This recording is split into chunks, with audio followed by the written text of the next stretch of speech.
It starts with something small, a headache, a twitch, a strange ache. Your first instinct, grab your phone. You type in your symptom, headache on left side. Sensible results appear, dehydration, stress, lack of sleep. But then, scarier words, aneurysm, tumor, your heart races, the screen glows, a portal to every worst-case scenario. You click link after link, falling deeper into medical forums and terrifying stories.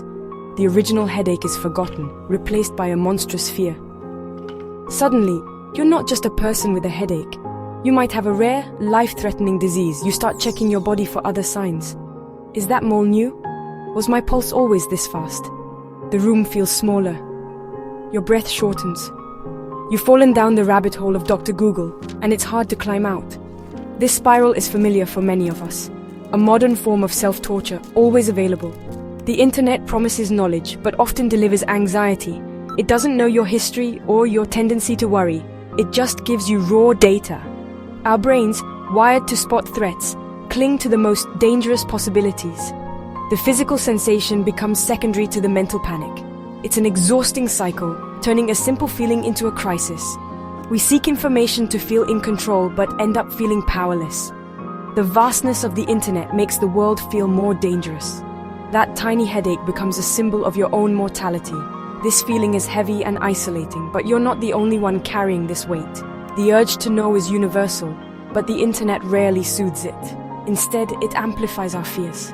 The rabbit hole is deep, but you're not alone in it. Recognizing the pattern is the first step out. You can break the cycle. You are not broken. You are human. If you've ever felt this panic, you're not alone. Look around your lecture hall. Most students have been there. 7 out of 10 students have experienced health anxiety after searching symptoms online. We're the first generation with the world's medical knowledge and misinformation in our pockets. Add deadlines, exams, and the stress of university life, and it's a perfect storm for anxiety. A tight shoulder from hunching over a laptop becomes a sign of something sinister. Exhaustion from an all-nighter feels like a chronic illness.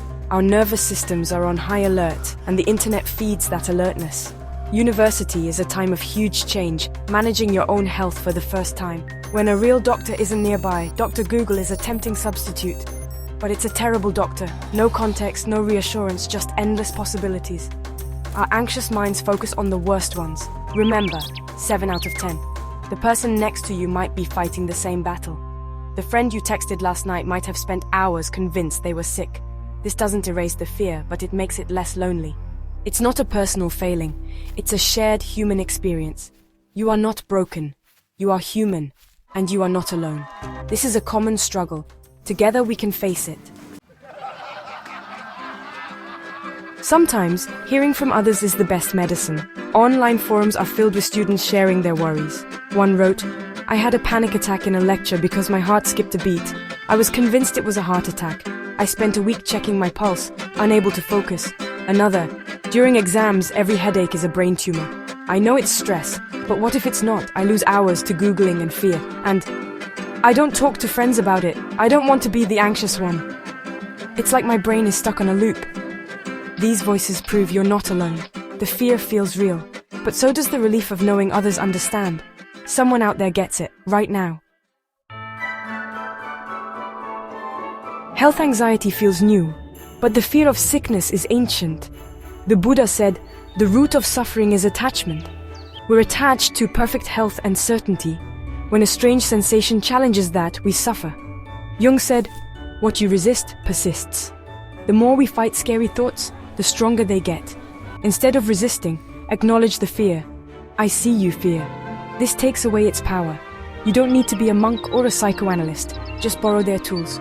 The Buddha teaches us to loosen our grip on certainty. Jung reminds us not to fight our thoughts, but to accept them.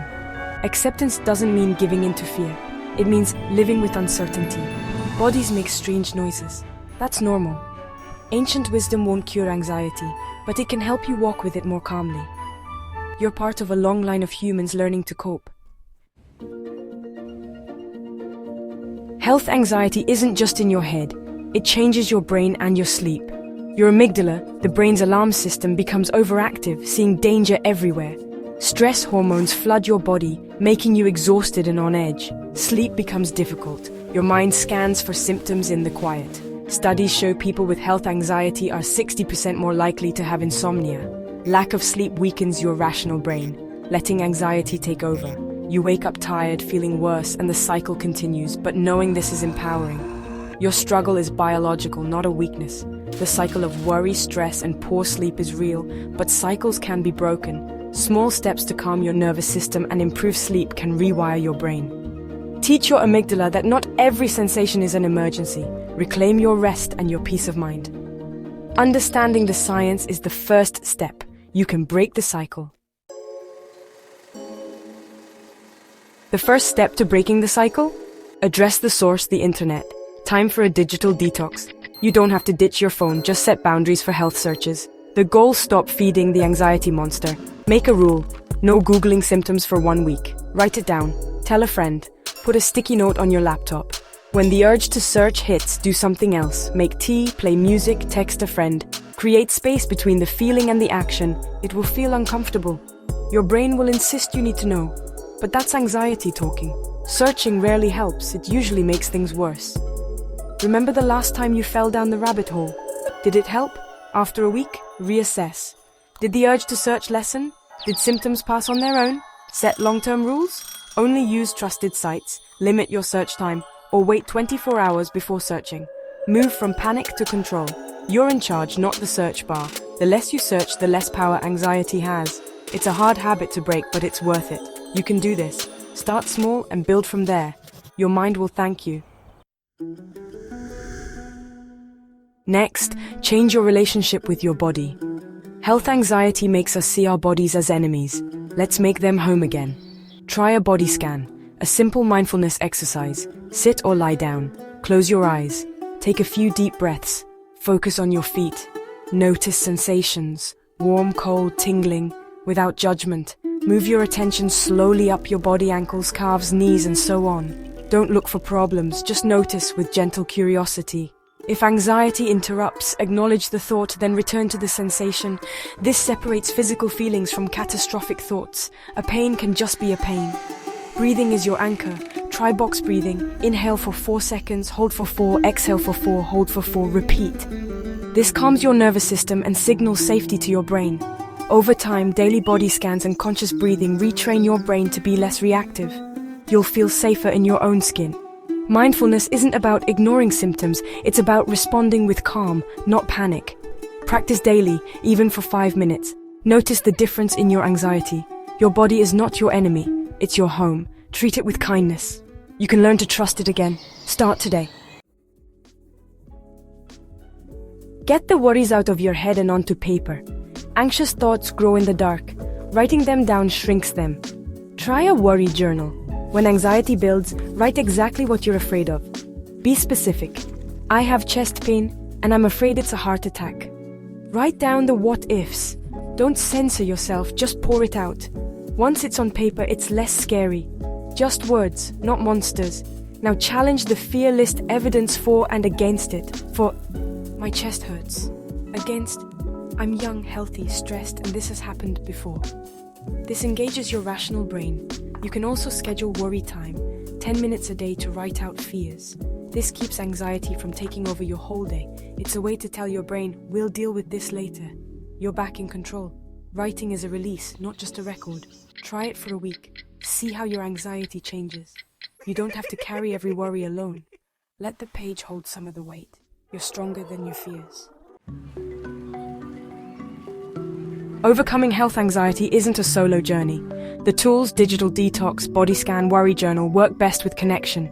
Reach out, share your experience, find your tribe.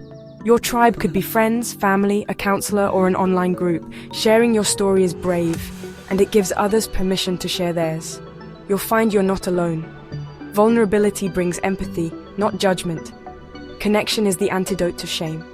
Seek professional help if you need it. Counselors are trained for this. There's no prize for suffering in silence. This isn't just the end of a video. It's the start of a new chapter. You have the power to change your relationship with anxiety. Start small. Try a body scan, write a worry, text a friend.